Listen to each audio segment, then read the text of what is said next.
I'm called the Old Chimney. I have a wonderful location on Scenic Highway at the foot of Langley Hill along the shores of the Escambia River. I'm all that remains of the Higher Knolls sawmill erected during the 1850s.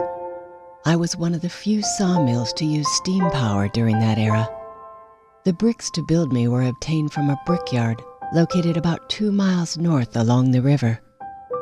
Oh, what a wonderful mill I was in those antebellum years.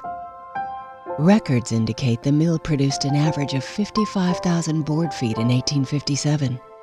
In 1858, the average load was 142,000 board feet, which included large exports of shingles and other lathe products.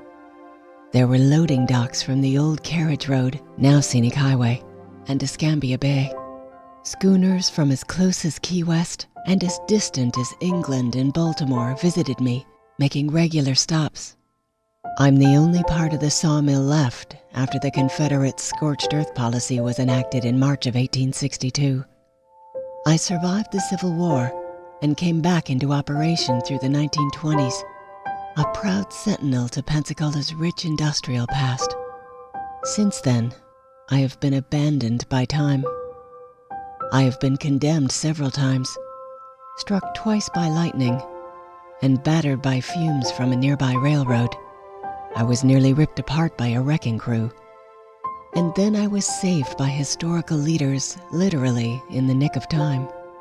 I'm part of Pensacola in Escambia County history and should be cherished.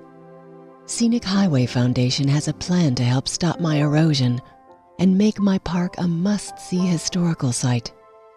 Scenic Highway Foundation membership, civic groups, residents, and history buffs need to come to help me financially and physically to once again become a proud sentinel to Pensacola's rich industrial past.